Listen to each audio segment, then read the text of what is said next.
तर हे तुम्ही रवा बघितलाच आहे, तर रव्याचा आज आपण उपीट बनवणार आहोत। तर मी रवा चांगला भाजून घेतला। इथं कांदा, लसूण, मिरची आणि कढीपत्ता,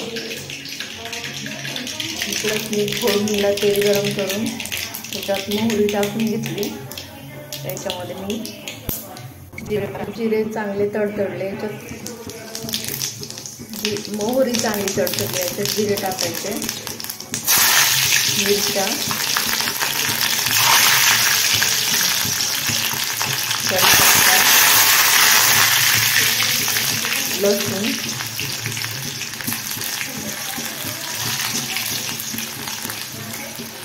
शेंगदाणे। मी शेंगदाणे थोडे जास्त टाकते कारण मला याच्यामध्ये शेंगदाणे खूप आवडते।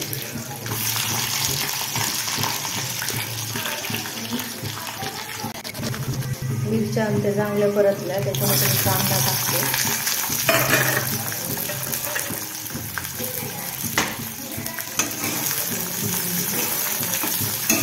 त्यामध्ये कांदा टाकून घ्यायचा।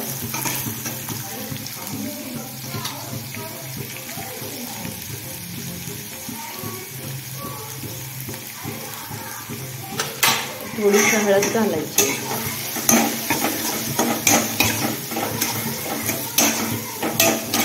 कांदा पण थोडासा परतून घ्यायचा।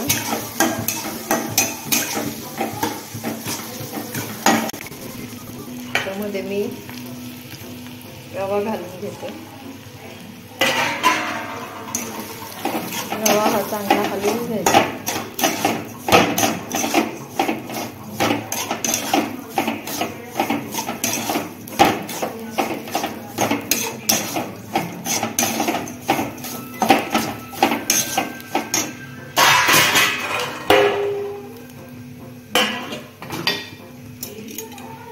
त्याच्यामध्ये मी गरम पाणी घालायचं, गार पाणी घालायचं नाही।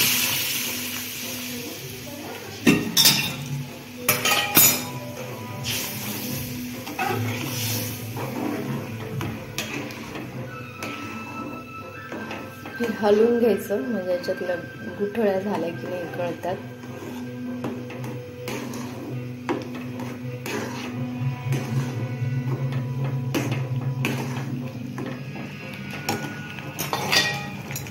दोन अडीच ग्लास मी पाणी गरम केलं होतं, ते सगळं त्याच्यामध्ये टाकून घेतलं। गॅस कमी करते मी, मला परत चांगलं असं हलवून घेते।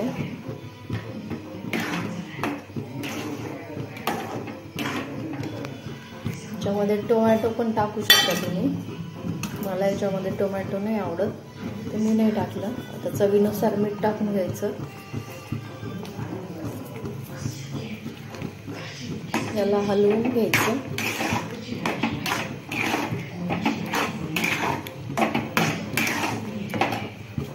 त्याच्यामध्ये मी कोथिंबीर घालून घेते,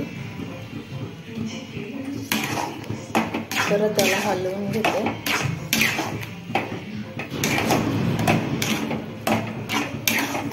त्याच्यावर मी झाकण ठेवून घेते। हे असं उपीट चांगलं शिजलं आहे।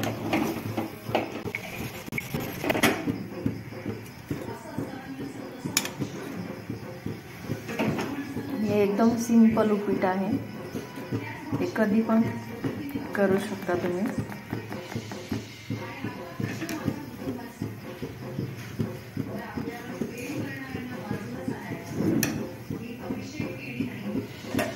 थोडीशी कोथिंबीर,